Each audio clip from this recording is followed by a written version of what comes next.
Bonjour tout le monde! Aujourd'hui, we are solving another case, and this time we are going to solve it and solve it properly. Today I am joined by fellow detective. What's your detective name? Detective Renaud. No. What was your drink of choice today? Today I have brewed myself a beautiful orange pico tea and then sweetened it and added some lemon juice. It's just like, it's Tennessee sweet tea. I've Made got it myself. some coconut juice. Anyway, we're here today to solve another murder mystery. This time it's not Agatha Christie. Thank the Lord. You guys suggested that we try someone else, and so today we're going to be solving. We're absolutely going to be solving this. 100%. This is the Mill House Murders. I have read 92 pages of this. I have read 0. Yeah, Surprise, we know surprise. that. We've got the board. We've also got our character board. It's looking Oh, there's a beautiful. microphone in the way. Okay, we're not actually using this. It was a prop. It was a fake. It's a red herring. This guy in the center. He's in the center for a reason. This is Mr. Fujinuma. He's wheelchair mask guy, as I know him. Yeah, why do you think he's a wheelchair mask man? Is he putting together, like, the X-Men? No. He was in a car crash. Okay. A few years ago, in 1973. The story is set in 1985. Okay, so it's been 12 years. Right. So he was in a car crash with his best friend named Masaki. Masaki? Up there. Oh, you should use the pointer here. And Masaki's fiance. Masaki's fiance. She's not on this board because... Why? Why do you think she's not on the board? She dead? She's dead. She died in the car crash. Fujinuma was left paralyzed, and he also got a very, very scarred face, so he wears a mask every single day. Like Phantom of the Opera. Will he still find love? He has survivor's guilt. Does he have survivor's guilt, though? His fiance He was the one driving the car. Oh. So it's kind of his bad. So after this accident, our masked man went and built himself this huge mill house in the middle of nowhere in the woods, because he's like, that's it, I'm done with society, I want out. So he lives there, just him, his household, which we'll get to in a second, but also his wife, Yorie, who is this fine lady right here. She's extremely beautiful. She's very, very sad. Things are just weird between them because Yorie was brought to live at the mill house after her father died, because her father was friends with Fujinima's father, and so like she was taken in by their family. For some reason, this guy never let her leave the house. She hasn't left the mill house, and then I think she was pretty much just forced into marrying her, the person who took her in. From the age of 10, she's been here. And she's, like, never seen the outside world. I bet you she's the murderer. She's sick of it. The other thing you need to know is that Fujinima's father was a huge painter. Very, very famous painter. Well-renowned. And when he died, his son took all of his paintings into the mill house. But once a year, on September 28th, every single year, they donate them for tax purposes. And that's how the rich stay rich and get richer. He lets four? He lets 4 men come to the house to see the paintings. And that's it. Mitamura, he's a very handsome surgeon. He works at the hospital that saved his life when he got in the car crash. Did he actually save his life, or yeah, just... So that's the reason he lets 4 people in, because they're all connected to him in some way and he feels guilty, and they all appreciate art and they all want to see his father's famous paintings. Oh, it's the same 4 people every year? Mm-hmm. We have Mori, who is an art history professor. He's connected to the family because he... I don't know, he like valued the paintings and did all the art history stuff for them, so he's allowed to see them. We have Genzo, who is a stick man. We forgot to print this one, sorry. Yeah, that's my bad. Genzo is an art dealer, so he sold all of the man's paintings. Finally, we have Tsunehito. He works at their family temple. So he's allowed. So these 4 people are allowed to see the paintings, along with Masaki, because he's his only friend. Mitamura, Mori, Genzo, and Tsunehito. Mm-hmm. That's it? Okay. Mm-hmm. And Masaki is there too. Should I drive? Barely slept last night due to the emergency patient, right? No, it's okay, I'm fine. I hope we'll be able to see the painting this year. You've never seen it, right? Sadly enough, not even once. By the painting, I'm assuming you mean his final work, the Phantom Cluster. That's the one. Fujinuma can be pretty hard-headed. If we pressure him, he might even cancel the whole event. Well, he's not an easygoing person, that's for sure. I don't like to speak ill of a man behind his back, but he seems pretty pathetic. What do you think of Fujinuma and Yorie? To be honest, I don't like what's going on there. I heard they got married 3 years ago. It's repulsive. Well, it doesn't matter. At least he lets us see his paintings. So this takes us to the night of the murder. Can I sip this? Am I gonna get this in my stash? Oh, dude, the stash doesn't let you drink. It's brutal. This book is split into 2 timelines. Okay. So we have 1985. Okay. Where the murder and the bad stuff happens. Okay. And we have 1986, exactly a year later. Oh. Where the same thing is going to go down. The 4 people, except it's not 4 anymore, are going to come to his house. Our first victim is the housekeeper, Fumie. Guess they had no one to clean that mess up. At around 2:52 p.m., she dies. After all of our guests have shown up to the house, except Tsunehito. He is just stepping out of his car when she dies. How do you think she dies? She get hit by a car? No. She falls from the tower. I printed out the floor plans. Oh my goodness. For this one. You can't really see them. We'll do a close-up later. Because it's a mill house, right? We have the mill. Yep. The and then spinning wheel. the tower to keep all your greens. Yeah. Well, not anymore because people live in the tower now. She falls. She gets swept into the mill turbine. Oh, that's bad. And then she's swept off downstream because it's also a typhoon.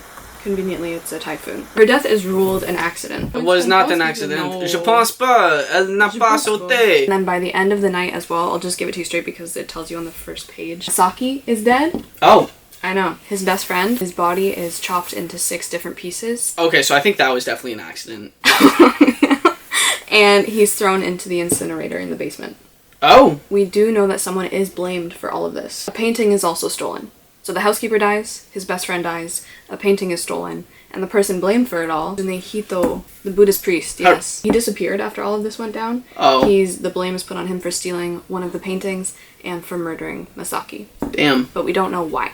Wait, did he actually do it though? We don't know. That's what you and I are here to find out. He can't have murdered the housekeeper because his car was just pulling up as she fell from the tower. Oh, yes. So it's he's probably just not getting, him. Yeah. Because it's probably the same person murdering all of the people. Right? Unless there's a giant conspiracy going on. An alliance. Unless there's an alliance. Okay, so this is our housekeeper from 1985. 1986, we had to get a new housekeeper, didn't we? Her name is Tomoko. She's our new housekeeper. She's pretty chill. Not a lot to say on her right now. We have the butler. The butler. Who's just hanging around. He's also pretty inconspicuous. Is anything striking you as suspicious? There's words. This is what happens the morning of 1985 when it all goes down. 8:30 a.m. Fujinuma wakes up. And he's like, another day. It's important to note that our guy, Masaki, has been living in the mill house for 6 months. Wait, did he die? Did Masaki die in 1985? He did. Okay, so he was in the first year of deaths. I just want to know why in all of these books it's always like a year later the murders reoccur. Things repeat themselves, you know? Are we skipping past the Zodiac Killer and jumping to the Calendar Killer now, or what? What's up? What's up here? I don't know why he's been living there for 6 months. But he just has been? He kind of calls it in as a favor to his friend. Okay, well maybe he's broke. Or maybe he's there for more sinister purposes. But he ends up dead, so I don't know what those purposes would be. At 1:50 p.m., the housekeeper goes up to the tower room to clean. The tower room is Yorie's bedroom. There are stairs to this room, but there's also a lift to the room. You see the little lift. As the housekeeper is going up the stairs, Masaki is like, yo, there's something wrong with the balcony door in the tower room. He knows that there's something wrong with the balcony door because Yorie told him that there was something wrong with the balcony door. The weird thing about this, let's just follow this clue for a hot second. When people go up there to investigate, like when Masaki and Fujinuma go up there together and they're like, oh my god, we better look around because the police can't get to the house because of the typhoon. Conveniently. Always convenient. They're like, yo, Yorie, like, what was the problem? What was the problem that you told Masaki? And she was like, oh, the door is really creaky. A little bit of WD, guys. Come on. I just don't know if that's like really a big problem. Oh my goodness, here's the thing. When guys have a crush on a girl and they bring a problem to them, maybe he was like, housekeeper, bro, like, this is a huge issue. Because she mentioned it in passing, so he's like, I gotta fix this. And because she's only mentioned it to me, she'll see me as a hero. Maybe Masaki wants Fujinuma's wife, Yurie. Glad you picked up on that because I think that is maybe what's going on. Maybe for just natural, organic reasons, but also who deprived Masaki of his fiancée. Fujinuma. Yes. Okay. Oh my goodness, I love the psychologics. The psychologics. The psychologics that go on in these are great. Also, these two have been getting kind of close. He's been teaching her how to play the piano. She is just loving how to play piano. The housekeeper told me that Yurie has been happier ever since you've been here. Me? Yes. She seems quite fond of you. I think rediscovering the piano has helped she started at 5 years old? Yes, I believe so. Only for a short while until her father passed away. Well, it's been a pleasure to teach her. She's mastered the fundamentals. Mr. Fujinima, I hope you aren't imagining... No. Of course not. Ow! Oh, sorry. At 2 p.m., all of our men arrive. All of our painting fanatics arrive, except for Tsunehito, who's a little late. But it's not like sus, it's just like raining. Genzo arrives and he's like, yo, Masaki, don't I know you? And Masaki's like, no you don't. 2:20, Masaki is left alone. All of our painting fanatics have been shown to their rooms, mostly on the first... Ground floor. Ground floor? Yeah, ground floor. Saki is left all by himself. We don't know what the hell he's doing. Okay. At 2:52, the butler is like, yo, where's the housekeeper? We're supposed to be serving tea. And he notices that the lift panel says that the lift is stuck on floor 1. Which is the one upstairs. Yeah. At the tower room, which is weird because who's the only one who uses the lift? Fujinuma, I'm assuming. Fujinuma is outside in the entrance hall greeting Tsunehito. At 2:52, she falls off the tower. She's dead. 3:20 is when Fujinuma and Masaki find that the balcony railing is unsteady. The bolts have been loosened. Oh. What? I don't think their plan was to push her off. I think she went up to fix the door, probably would have noticed the railing was loose, and they're like, we're trying to kill Yurie. You can't fix this. 3 days later, her remains are found downstream, and the cause of death is identified as drowning. Masaki is nowhere to be found. I'm just like, did the housekeeper find out something about this couple? Maybe he was waiting up there for Yurie, and he was like, housekeeper? Who knew that the housekeeper was up there? Mitamura, Mori, and Genzo all knew that she was up there because Genzo asked where the housekeeper was when he was on a tour of the house with the butler. He specifically asked, like, where's the housekeeper? That's weird. It is weird. Masaki is an artist, but he went into law. Okay. And Fujinima's father was his mentor in painting. Also, the professor dislikes the surgeon. We also have another death in the first timeline. 85? In 1985, okay. It's Masaki. Oh. By the end of the night, he's dead. He's chopped up into bits. And that's all we know. I think the thing that's going to be behind all this is the paintings. The paintings? Because everyone wants to see this guy's paintings. And there's one painting in particular that he won't let anyone see, which everyone keeps begging to see. It's called the Phantom Cluster. The Phantom Cluster. And then the one thing in the present timeline, this is the last thing I have to tell you for now. Okay. There was a note found under Fujinima's study door. Okay. We also, in the present timeline, in 1986, a detective has appeared on the scene. Oh, so he's two like more our detectives. Detective character. Yes. His name is Shimada. Found the note in 1986? Yes. That's weird. Why is there a note in 1986? The note says, leave the house. Who? Oh, someone's telling Fujinuma to leave the house. Mm-hmm. Leave his house. Leave the mill house. Oh. So, someone who showed up again in 1986, we have all the same people except for Masaki. Well, yes. And except for him, right? Because he's disappeared. Yeah, he ran away. Unless... Tsunehito? He's in the house. It's so good. Man, sweet tea is amazing. It really is. It's the best drink. I love sweet tea. I'm gonna go get some more. Hello there. It is your detective off duty. It's Detective Emma off duty doing a little bit of extra work while my partner is out of the detective agency right now. He's busy, he's hot on the trail of some other case, but I thought I would share with you, while he's not here, some updates that I have been discovering on our case of the Millhouse murders. Very interesting, very cool case, honestly. I'm liking this one a lot. Something is weird about our masked man. One of the weird things is that he has a study coming off of his room. I'll also show you the floor plans because they're very relevant and they're going to be important. Alright, so this is Fujinima's bedroom right here, and as you can see, he has two doors coming off of it, one into the sitting room and one into the study. We find out that the study is absolutely locked, like it's kept locked for whatever reason. We eventually find out in the present timeline that it is because Mr. Fujinuma has lost the key. Shimada, our detective in present day in 1986, he's like, yo, can I see your study? And our masked man is like, you can't because I've lost the key. And the detective is like, isn't there another key? And he's like, yeah, I lost that key too. And I never bothered to make another key for the study because I don't use it very often. And it would be a hassle to like get the door removed or to make another key. So apparently no one goes in the study and it's like totally a locked room that no one can get into. However, our masked man does seem a little bit fixated on it. Like, he's always looking at it, he's always thinking about it, he's always starting sentences about his study and then being like, oh wait, no. So it just seems a little bit weird. Let me also show you the floor plan from 1985, from the past, when the bad shenanigans went down, where everyone was staying, because this is where things start to really pick up for us. Okay, so again, this is the ground floor. You can kind of see my lovely thumb in the photo anyway. So this is the dining room, and these are the stairs that lead up to the tower on the first floor, right here to the tower room. What's important right now is where all of our guests are staying, all of our painting fanatics. Where are they staying? Where are their rooms? So Genzo's room is room 1 off of the annex hall. Then we have the surgeon, Mitamura, who's staying in room 2, and finally the professor Mori, who's staying in room 3. Genzo, our stick man, is down there, Mori, the professor, is down there, and Mitamura, the very handsome surgeon, is also down there. On the first floor, if you go up the stairs, this is the only way to get up here, and apparently, like, this corridor, this place of the house is completely sealed off. Like, there's no way out of this space except for down these stairs and back into the hall.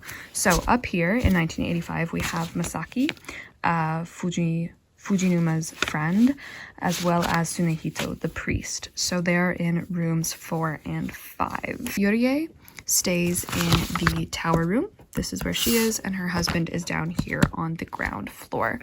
And this is where the butler is. The southern room and the northern room belonged to the deceased housekeeper. We've also got a little bit of the rest of the timeline that occurred on the fatal day of September 28th. Here it all is. 5:30, Tsunehito the priest goes to Masaki's room, and they hang out, and they chill, and they talk, and Masaki tells him how he hasn't been able to paint since his fiance died in the car crash. He's given up his career as a painter. It's taken everything away from him, how he's torn up into shreds after the accident. And he also reveals to Tsunehito that his engagement ring is stuck on his left finger, and he's just left it there. He's never been able to get the ring off.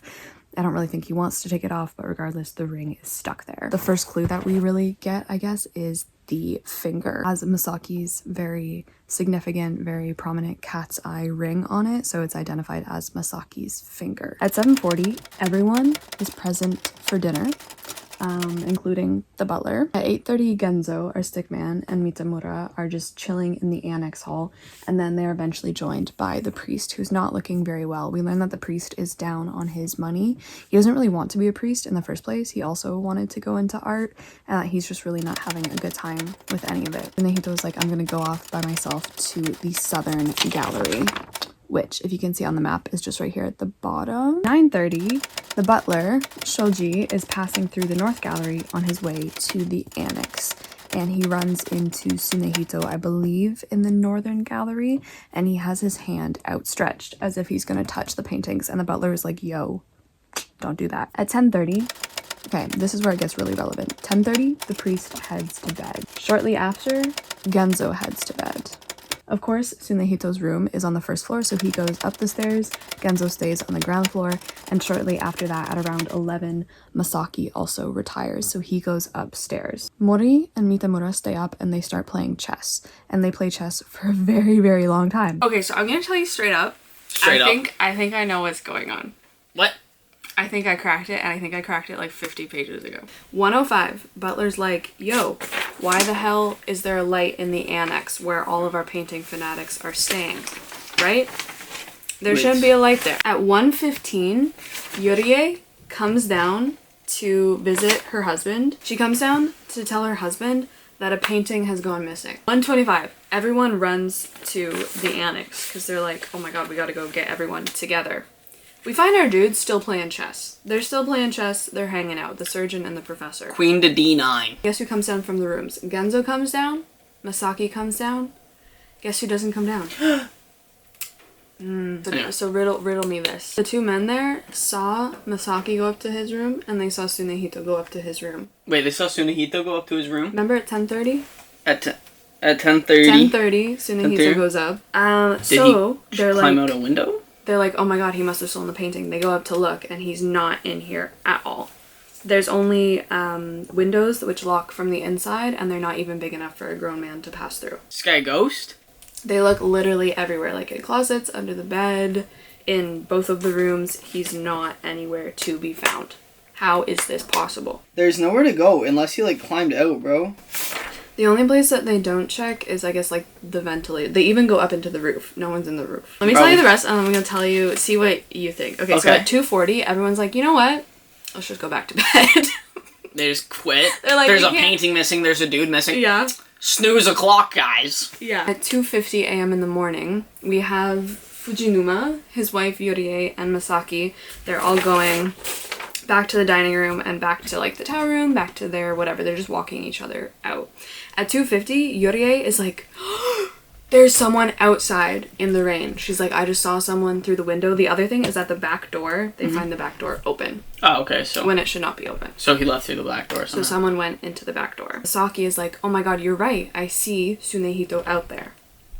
I see him in the rain. And he runs out in the rain. And he's like, Fujinuma, like, let me do this. Let me go bring this man to justice. Let me bring him back. He might be dangerous. Also, how did he see this man? I thought it was like a typhoon. It is. So then how are you seeing outside, bro? Has anybody ever looked outside in a typhoon? Hell, not even a typhoon. A heavy rain or thunderstorm, dude? I can't see 5 feet in front of me. Maybe, like, lightning illuminated him. Before he runs out the door, Masaki is like, I made a mistake 6 months ago. I'm gonna go make up for it by bringing this guy back to you. That mistake was Yurie. He's out there, and Fujinuma is like, okay, well, good luck. I'm still gonna go to bed. Kind of weird. I don't know. I think he's just tired. I don't know. Honestly, man, I'd be tired too if my paintings were getting stolen, people were disappearing, bro. Like, I do a nice thing for these people, and this is how they repay me? At 3:40, no one is back. But the butler, who's also trying to sleep, hears a noise. And he's like, you know what? I gotta go make sure Masaki's okay. I don't feel good about this. He finds wet prints in the hallway that are leading to the basement door, which is right by the back door. And isn't that where the paintings are kept, in the basement? Absolutely not. They're in a nice gallery. But you're right, because he finds the missing painting on the stairwell leading down to the basement. He's like, oh my god, the painting. Runs to get Fujinuma. And what happens? Painting goes missing. No, he's whacked on the back of the head. Everything kind of gets weirder because then at 5:20, Fujinuma finally is like, I better wake up. And I better go see what's going on in my house.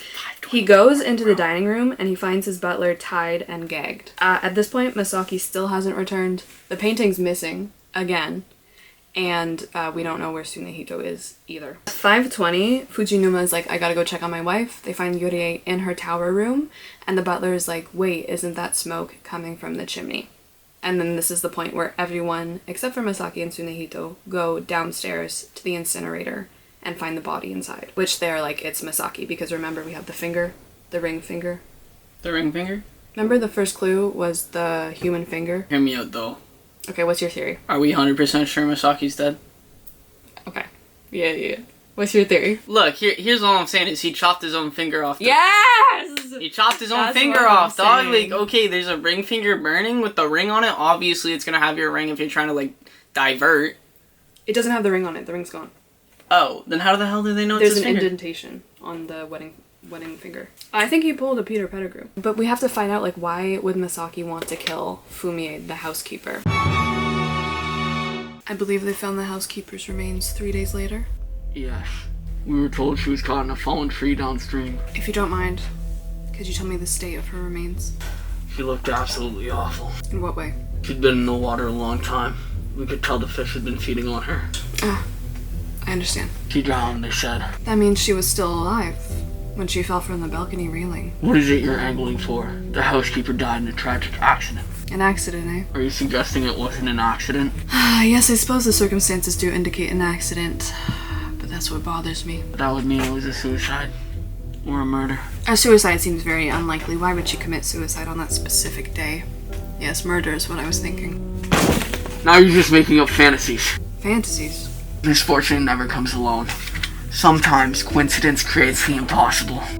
Okay, I'm gonna tell you my theory. Bro, what? I'm gonna 100% tell you my theory. I think it is either Masaki alone. I 100% don't think he's dead. I think he totally killed the priest, threw him in the incinerator, and like you said, is acting like it's his body. And I think he's either doing it alone, or I think he's doing it with Yurie. They're trying. Secret love, go off and do the I don't think thing. they're in love. I think she just wants out, and he just wants money, and he wants to get back at Fujinuma for killing his fiance. But then why was Tsunehito outside, and how the hell did he get outside without knowing? I don't think he was ever outside. See, I think at 1:05 a.m. when the butler sees the light in the annex, that is 100% Masaki slaughtering Tsunehito. Chopping him up. I think he chops him up in the annex into the 6 pieces. And then just, what, hides I him don't know up? where he puts them. Does he put them in... Where's because Tsunehito goes up Yeah. into the first floor annex, and he never comes back down. But where would you hide 6 pieces of a human body? until you have time to incinerate In it? the vents? Or, if he's chopped into bits, could you, like, shove him out... This is getting so gruesome. Shove him out the little crack in the window into, like, the garden below. Shove the body parts out there. But then why would he kill the housekeeper? I don't know. That's the thing that doesn't make sense. I don't know. Also, when they went into Tsunehito's room to look for him, there was, like, an absurd amount of incense burning. Oh, And dude. I think it's probably to cover up, like, the blood smell. Dude, there's definitely a smell of, like, a rotting, gross, dead body. Okay, I like that theory. That's a good one. What did Yurie see outside then? Why would she just call out, oh, there's somebody outside, there's somebody outside? That's what I'm saying. I think they're working together. They so might they be. can make it look like Tsunehito is the bad guy. We have the police report Okay. that they did on the body that they found in the incinerator. Okay. Okay, it said the body had been cut into 6 parts. Left ring finger had been cut off. Identification was made difficult due to the heavy damage the body had sustained, leading to the loss of recognizable physical characteristics. The victim was male, aged 35 to 45. Tsunehito is 38. How old's Masaki is also 38. Oh, convenient. Weird. Height approximately 165 centimeters. How the fuck they calculate height off of chopped up, burnt body bits? You just measure it like a ruler. Average build, slightly underweight. Tsunehito is described as thin and short. Masaki is described as skinny. I think the dead guy is Tsunehito. I think he did a classic little switcheroo. Cause of death was asphyxiation, strangulation by hand or an instrument. I think at 1:05 a.m. Tsunehito gets strangled and chopped up. The left arm of the burnt body is also missing its left finger. So if it is Masaki, he chopped off Tsunehito's finger and he chopped off his own finger. Like a weirdo, and he's running around with some dude's finger. Now we just need to figure out whether or not Yurie is helping him. Okay, well, we might be able to figure that out because in the present, more people are dropping dead. Tsunehito's like missing, right? He doesn't come back. Yeah, he's disappeared. He's disappeared. Yeah, he's disappeared He's already. fucking dead. Yeah, okay, so remember the housekeeper that replaced our old housekeeper, Tomoko? Tomoko, the actress? Yes, the wonderful actress. She's the next to bite the bullet. She's found suffocated, just like the incinerated body. We learned that Mitamura, our surgeon, is absolutely going after Yurie like not a very nice man. He's like, oh, you're so beautiful. I'm gonna come to your room tonight at midnight. See you there. And she's like, she doesn't really say anything. She's just not having a good time. She's not into it. At 10 p.m., the lights get cut. At this point, at 10 p.m., Fujinuma, Shimada, the detective, Mori, where is he at? Mori, the professor, and Shoji, the butler, are all upstairs together, searching the room again because they're looking for like secret passageways. And he knows that the architect who built Mill House is like famous for creating little nooks. They come down, they run into Genzo in the hallway. Okay. And they find Mitamura waiting in the dining room. The lift is broken up to the tower room. Okay. It's not working anymore. And Fujinuma goes to his study. I thought he didn't have a key.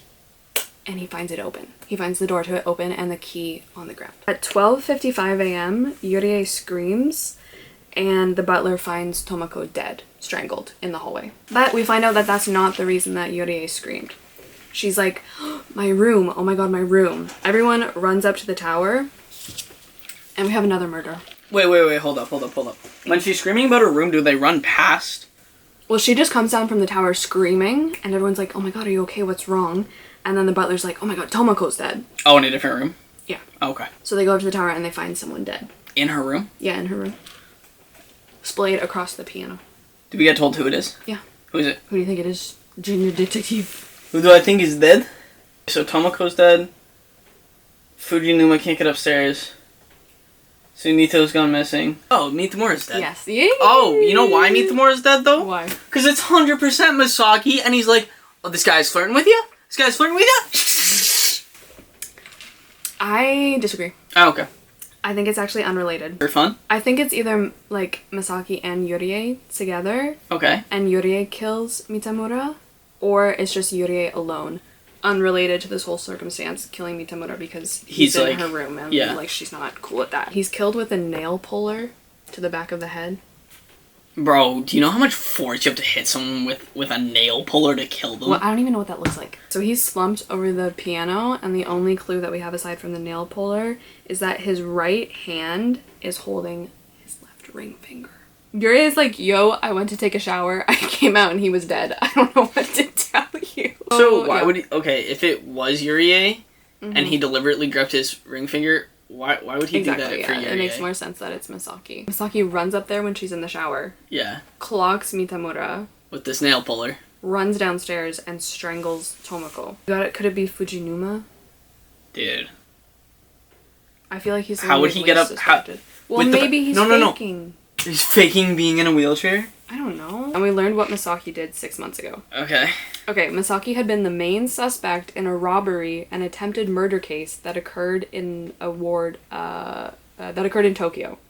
He had been borrowing money from individuals involved in organized crime for several years due to personal circumstances.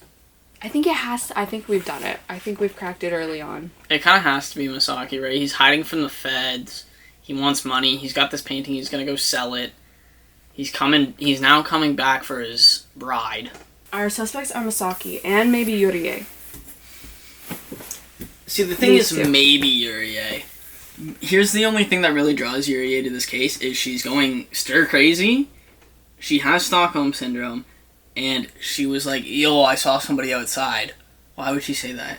But she was also the one who told Misaki to That tell Fumie that her door that was the fucked door up. was messed up Or and sorry, to go messed fix up. it.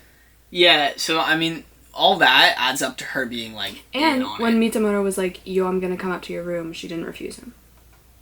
Oh, So maybe she knew Misaki was gonna clock him in the back of the head. maybe. But why does Masaki want to kill Mitamura? I don't know. I think it's Misaki and Yurie. I think so. I mean, they've been in cahoots. I think they're in cahoots. So Yurie sent the note that says leave in the study. And also, he's like, you were also the one who unlocked the door to the study. Why did you do it? To Yurie? Yeah. How does he know she unlocked it? I had lied to Shimada when I told him the key to the study had been lost. The key was actually kept in the drawer of a cabinet in my bedroom. Like, she's warning him to get out before he gets killed by Masaki, because Masaki's coming back for revenge. And Yurie is probably feeling really guilty.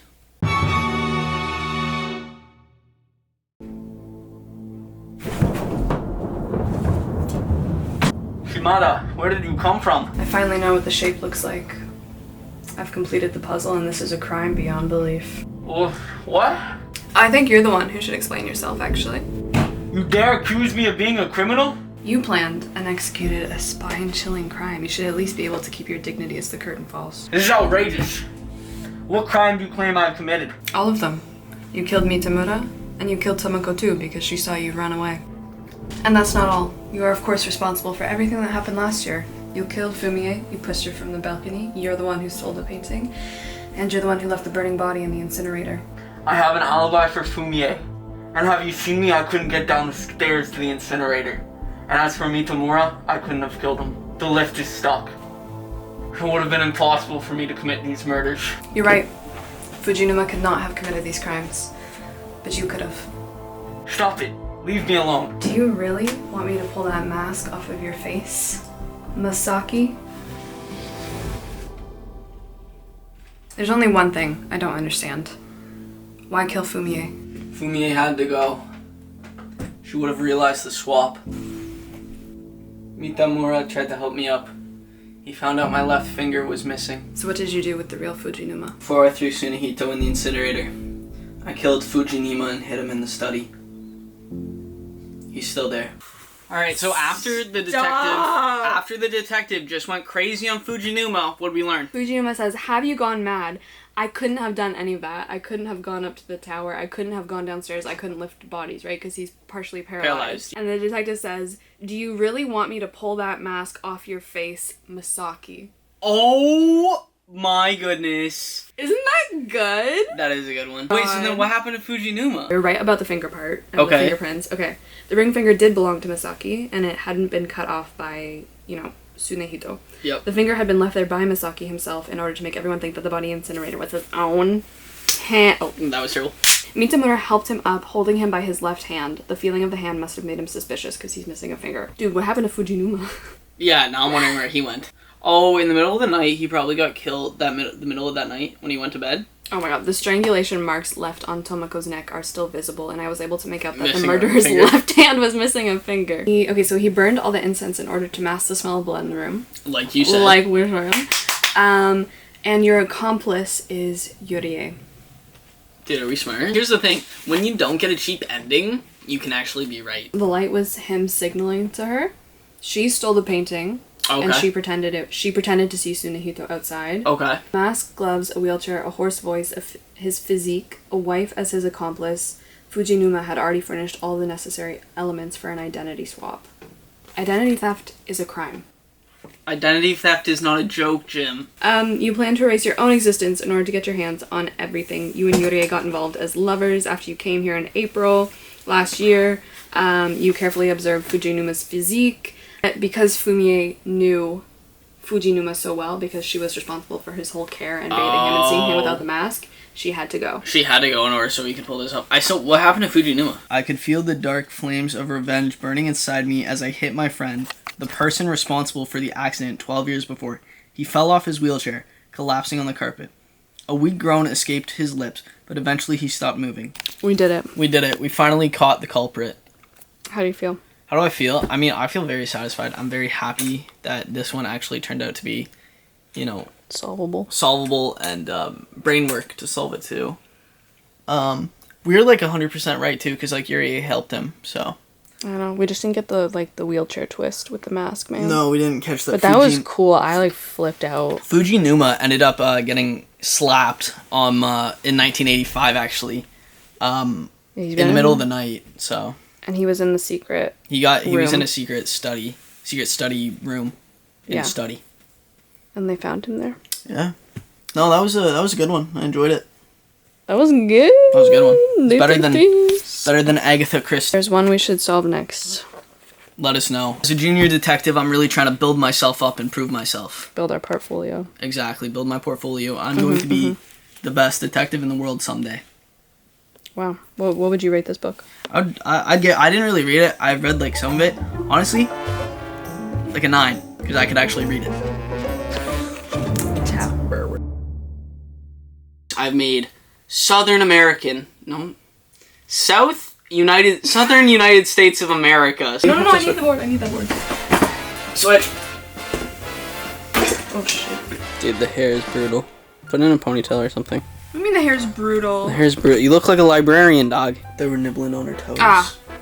Don't bring the toes into it! They completely ripped away her scalp. The fish enjoyed the way she tasted so much.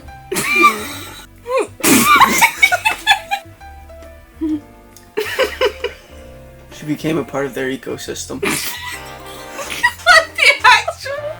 She was like the tree and they were like fungus. The fish were eating away at her flesh.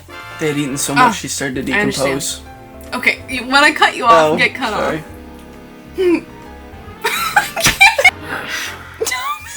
Like Batman. I'm Batman. Misfortune never comes alone. Sometimes misfortune... What? Misfortune never comes alone.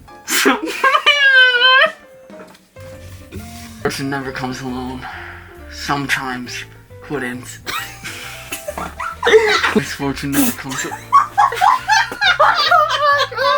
Why is your hair changing every take? Misfortune never comes alone. Sometimes coincidence creates the impossible. Sometimes misfortune creates consequences. What? Kubrick? Do you not know Kubrick? Kubrick? Stanley Kubrick? Indeed. I know him personally. We're good friends, actually. Why is the zoom not very... Because it's a wide lens. I look stupid.